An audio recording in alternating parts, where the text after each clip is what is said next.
Good morning, children. Welcome back to our next botany class.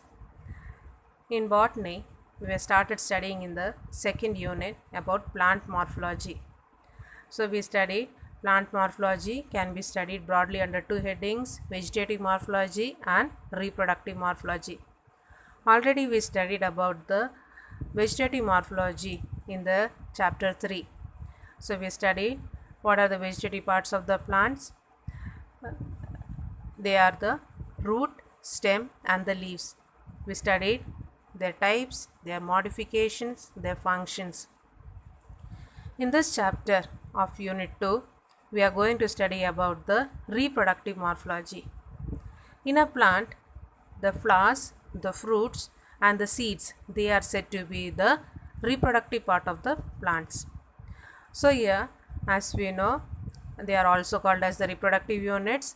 As we know, in a flower, the fertilization takes place.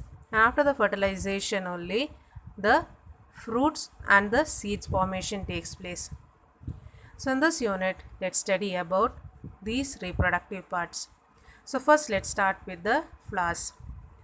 So here, a flower is said to be an universal cultural object. It is also said to be an aesthetic element. It has a highly symbolic role in our culture throughout the ages. Now this flower, they are used as a exchange of flowers, marks respect, affection, happiness, love. For showing different feelings, we use this flower. But in the biological purpose, if we see, the flower is very different from the way we use and perceive.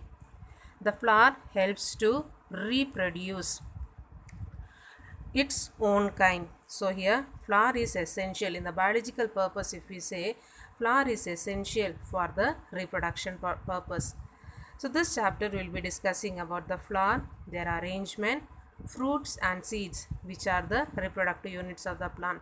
So the reproductive units of the plant, they are the flowers, fruits and the seeds. Next, see about the inflorescence. Let's study a new term, inflorescence. Now, as we have seen or we have studied, the group of flowers, when it is arranged in our choice, we call it as a bouquet. So what is a bouquet? It is said to be a group of flowers. Okay, this group of flowers, they are arranged according to our desire.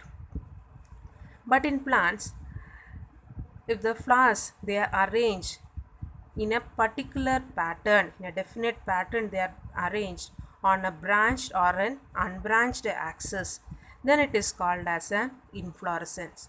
So what is an inflorescence? Inflorescence is also a group of flowers arising on a branched or unbranched axis with a definite pattern.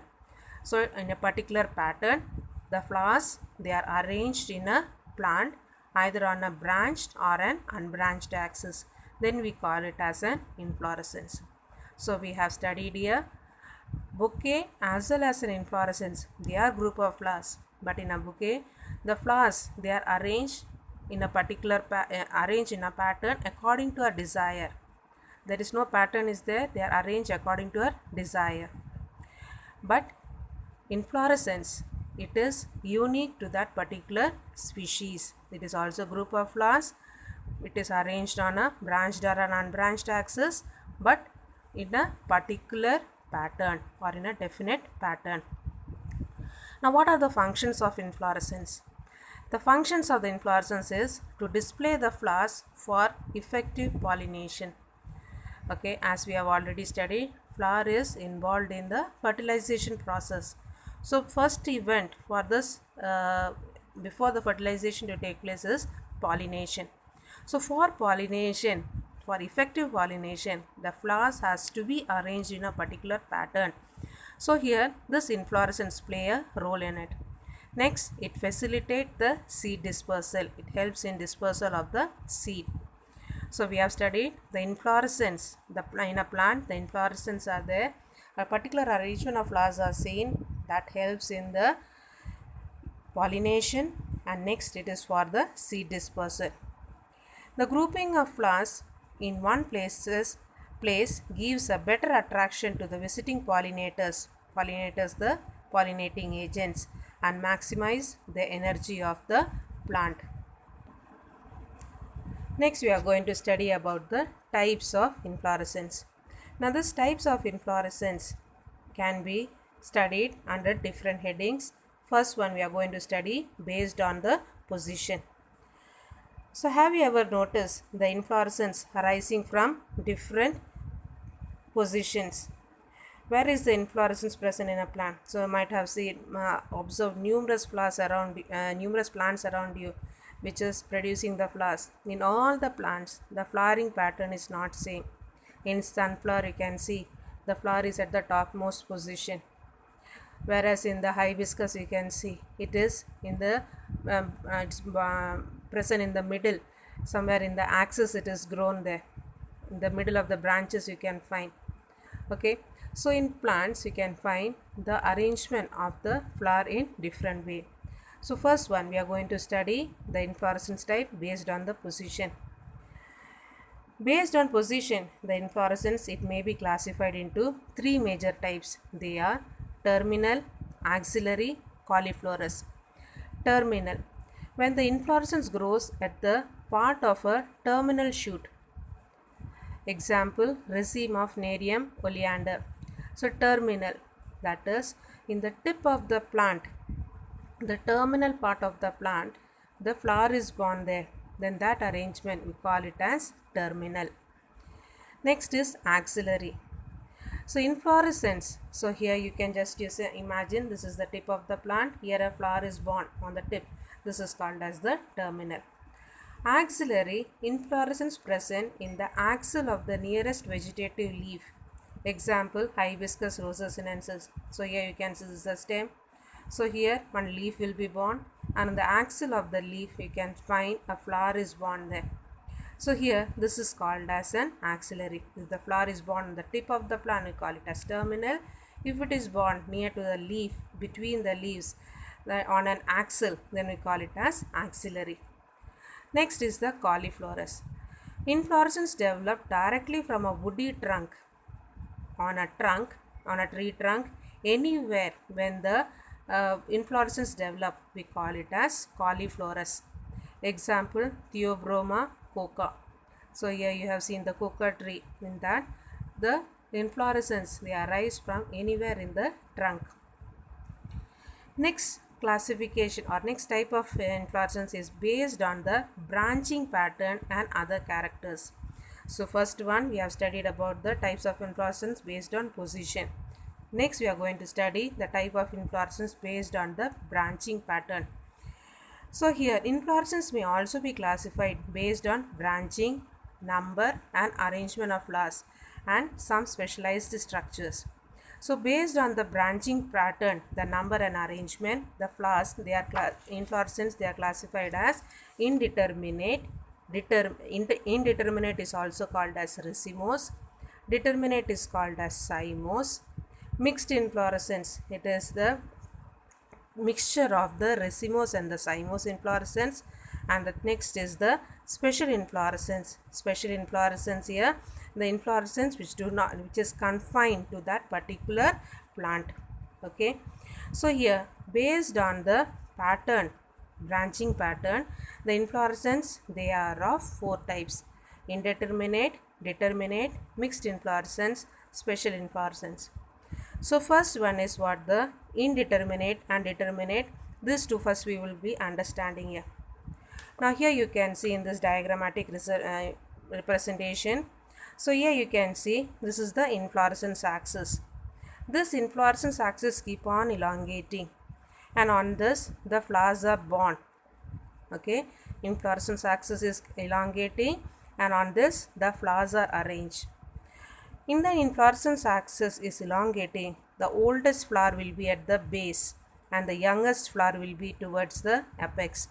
This type of arrangement of the flower on an inflorescence axis is called as racemose type. So in a racemose type, the inflorescence axis, this is the inflorescence axis, it shows unlimited growth. Now in this you can see in this diagram, here you can see this is the inflorescence axis. The growth of the inflorescence axis is limited or it is stopped by the growth of a flower. Okay, the growth of the inflorescence axis is limited by the growth of a flower. This type of inflorescence is called as the cymose inflorescence. In this case, the oldest flower will be at the apex, at the tip, and the young flowers will be at the base. Whereas in the racemose, the oldest flower is at the base and the young flower is at the apex. So this is the racemose and the cymose inflorescence. Okay. So let's study about the difference between the racemose and the cymose. The main axis of unlimited growth.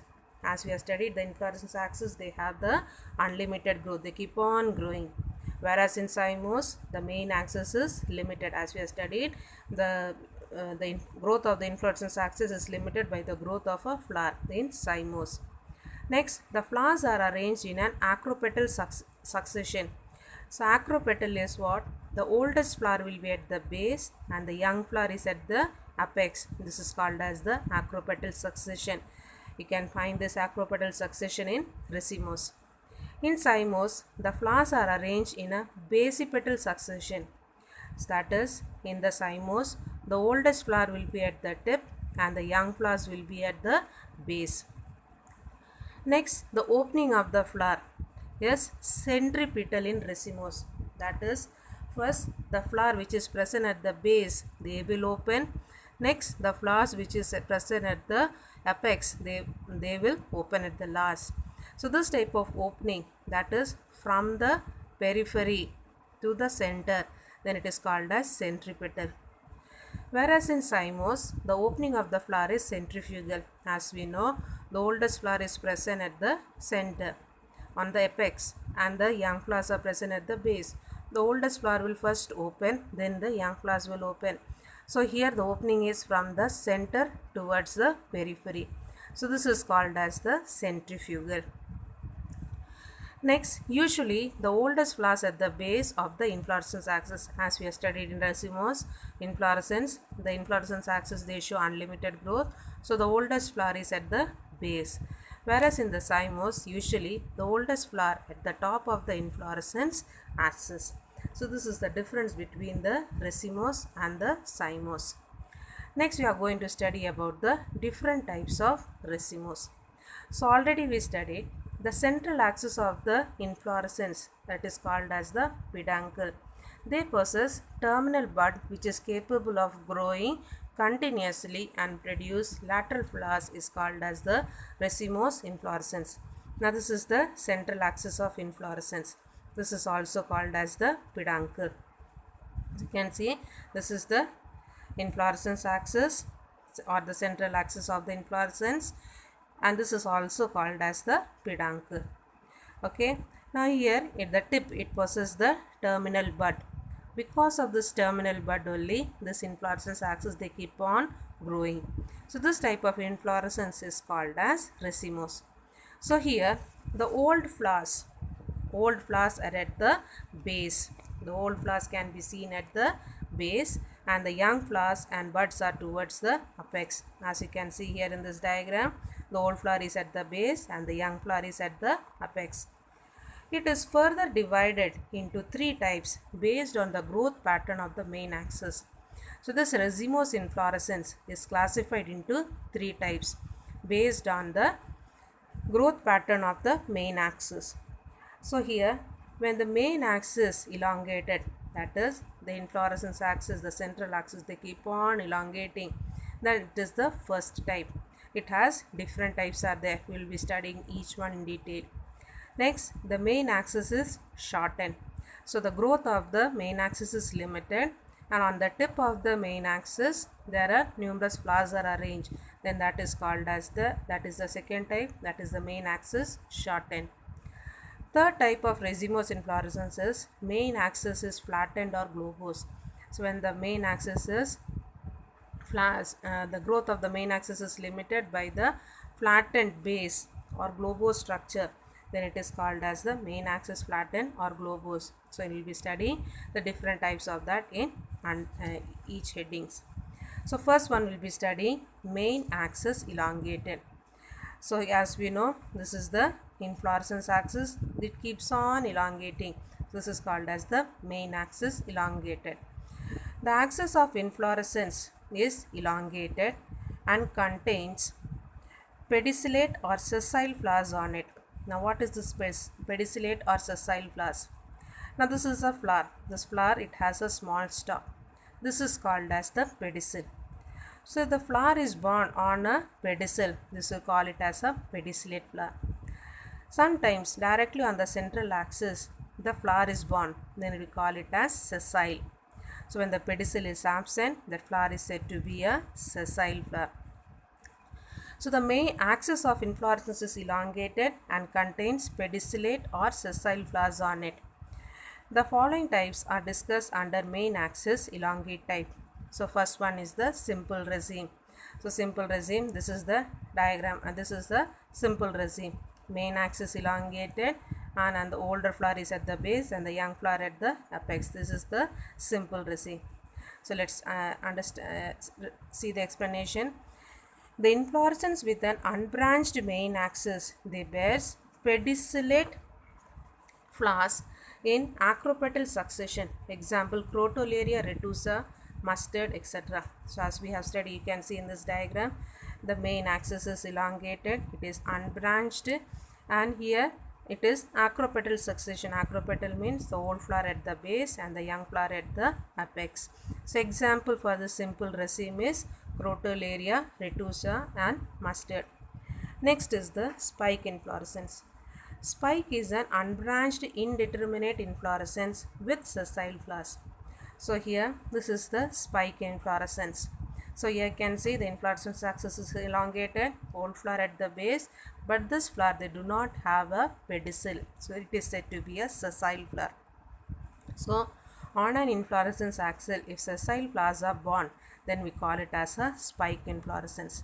So difference between a simple raceme and a spike is, in a simple raceme, the flower they are the pedicellate flowers, whereas in the spike they are the sessile flowers, that is without the pedicel. So example for the spike inflorescence is Acheranthus. Next is the spikelet. Literally, it is a small spike. The inflorescence is with branched central axis. Each branch is a spikelet. So here this is the spikelet. So here the inflorescence is a branched central axis. This is the inflorescence central axis. They are having the branches here. Okay, each branch, this is called one spikelet. Okay, the branch is called a spikelet. Sessile flowers are borne in acropetal succession. Here also the sessile flowers are borne on an axis and the flower, the oldest flower here again at the base. So here it is again showing an acropetal succession. The pair of inflorescent bracts called glumes is present at the base. Now these are said to be the glumes. Okay, pair of glumes are present at the base. Okay.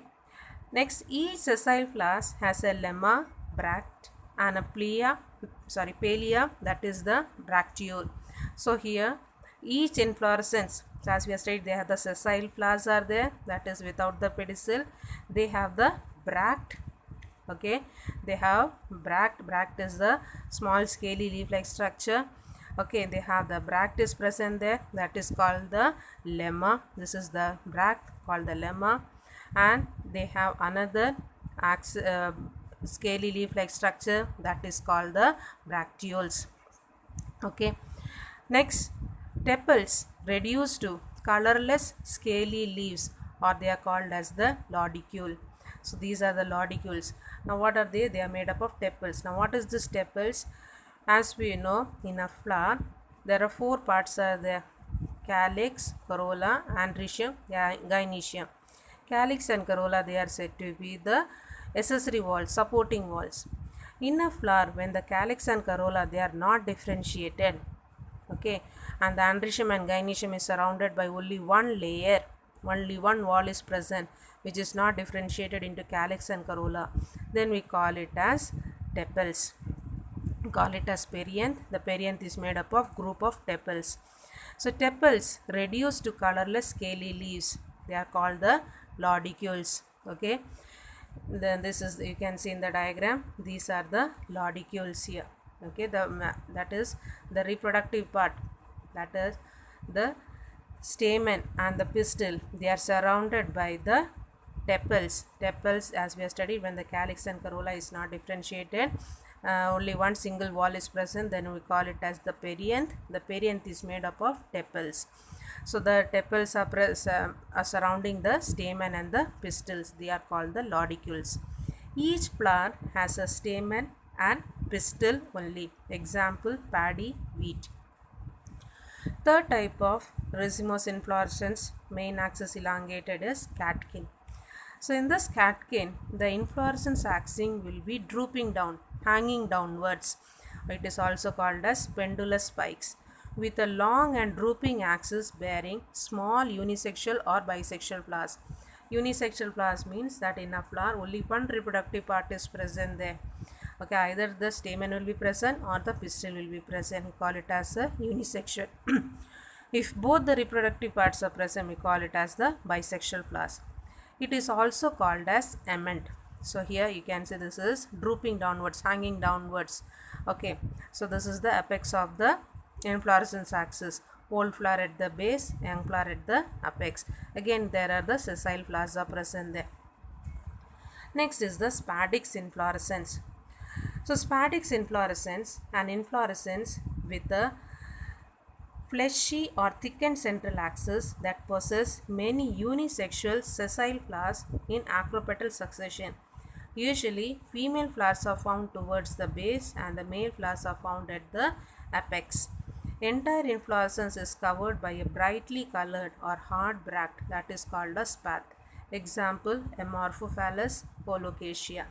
So here you can see in this diagram, this is the inflorescence axis. A fleshy inflorescence axis is present there. On the fleshy inflorescence axis, we can find there are present the unisexual sessile flowers are present there. In this, the female flower will be present at the base and the male flowers will be present towards the apex.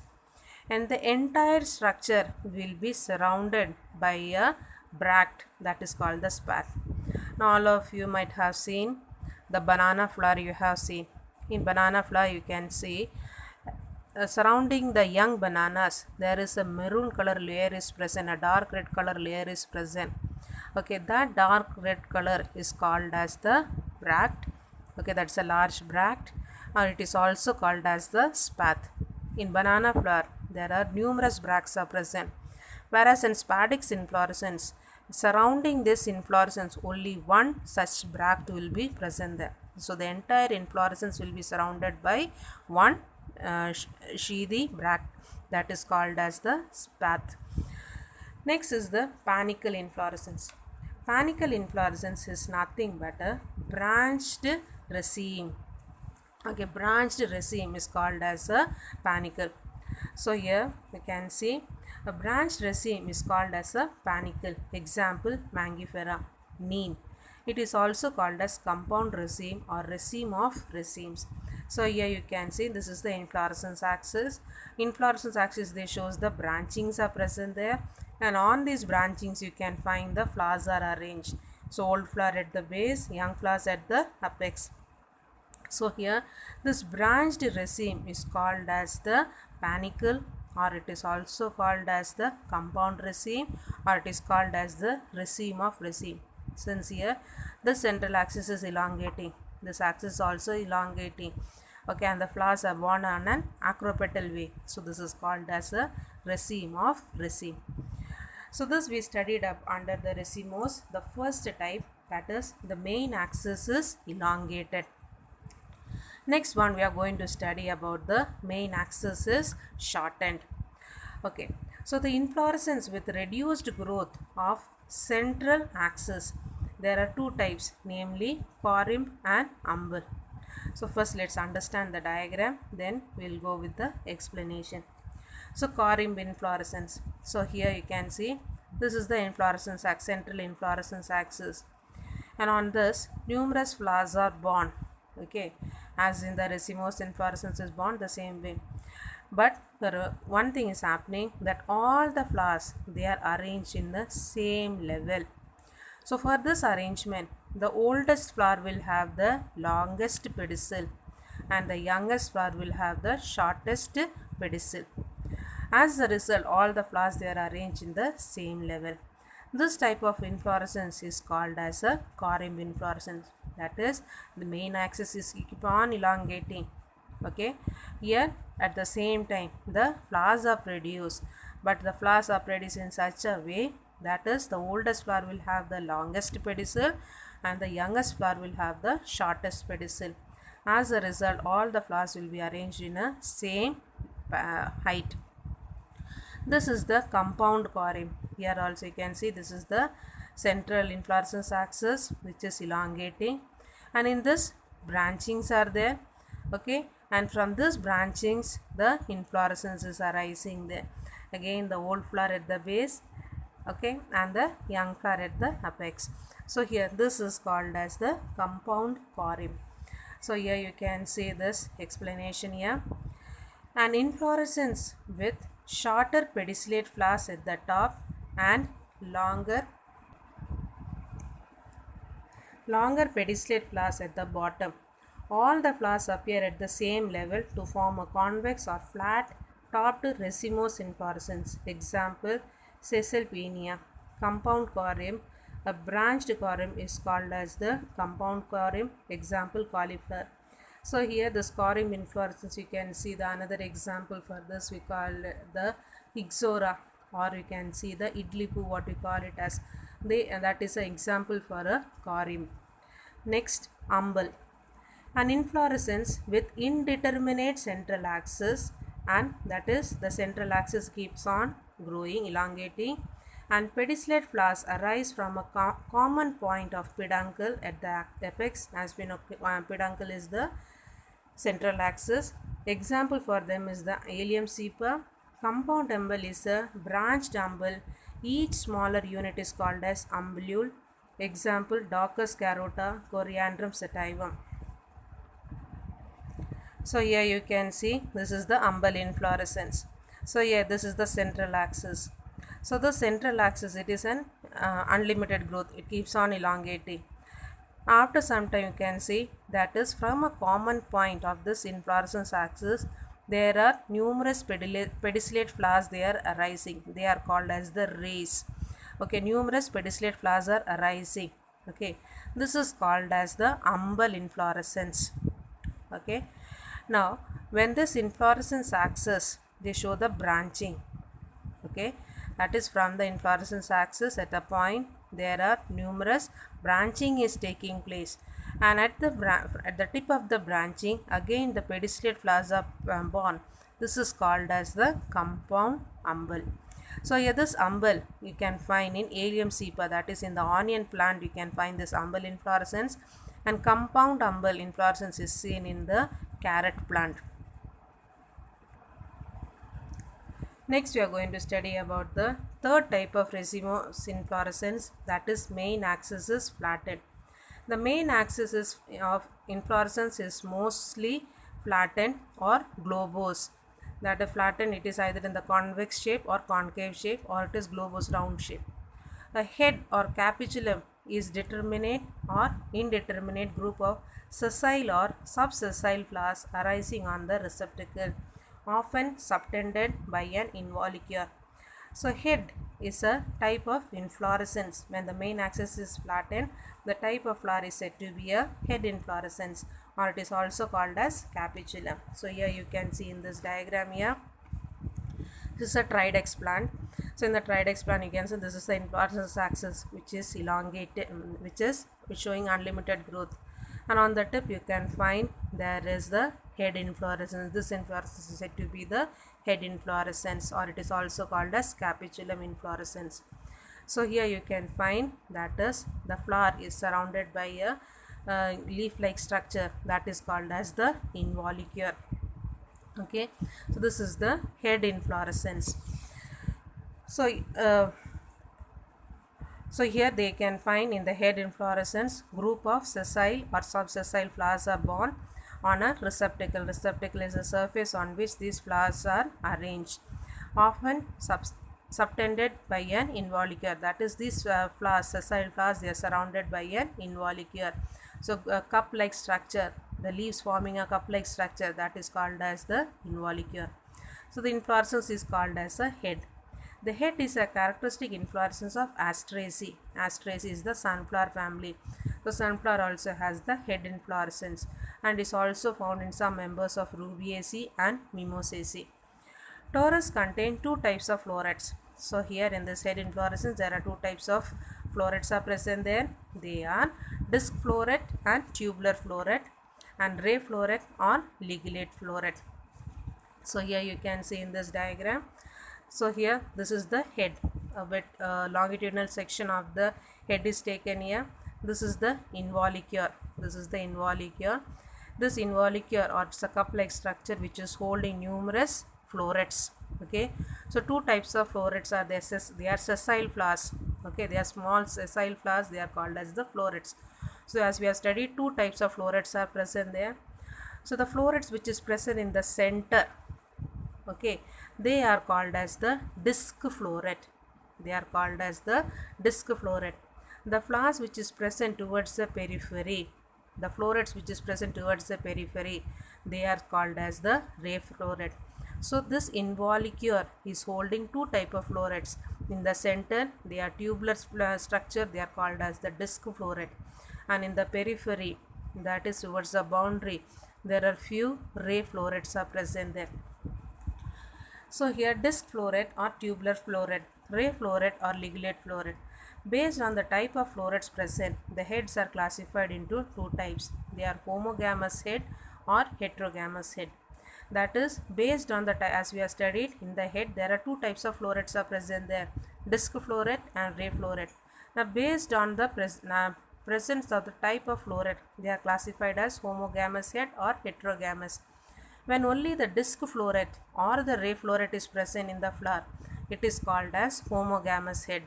When both disc floret and ray floret is present in a flower, we call it as heterogamous head. So homogamous head, this type of inflorescence exhibits single kind of florets. Inflorescence has disc florets alone. Example, Vernonia.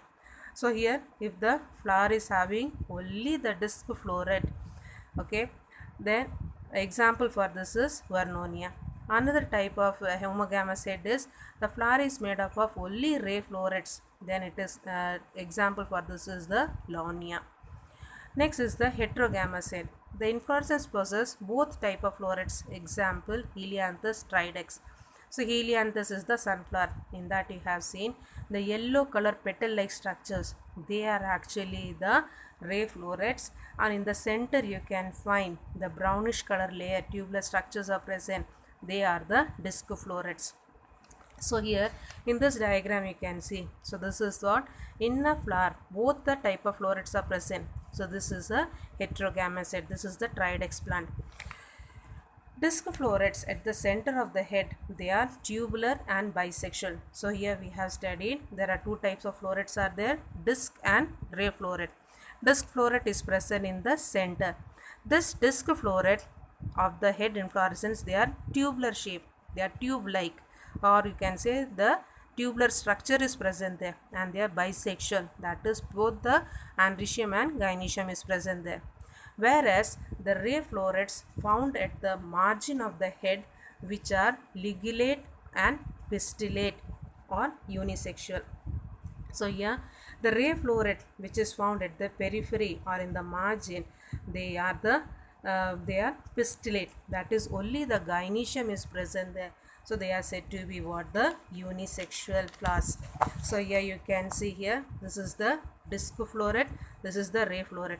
So as we have said, disc floret, they are tubular structure, okay, and here they have both this is the stigma, that is the gynoecium is there, androecium is also present there. So disc floret, they are bisexual, whereas this ray floret which is present in the margin, which is present in the periphery of the involucre, we can find they have only the stigma is present there, okay, only the pistil is present, only the gynoecium is present there. So this is called as the unisexual flower, okay. So here we have studied, that is in the head inflorescence. There are numerous florets are there. Okay, these florets, they are present inside the involucre. So here studied, there are two types of florets, ray floret as well as the disc floret. If only the flower is made up of disc floret or the ray floret, then we call it as a homogamous head. If it is made up of both the disc as well as the ray florets are present together, we call it as a heterogamous. So here we have studied disc floret, they are tubular in shape. Ray floret, they have only the gynoecium, so they are also called as the pistillate flowers. So hope you have understood the racemose inflorescence. In the next class we will study about the cymose inflorescence. Thank you, children.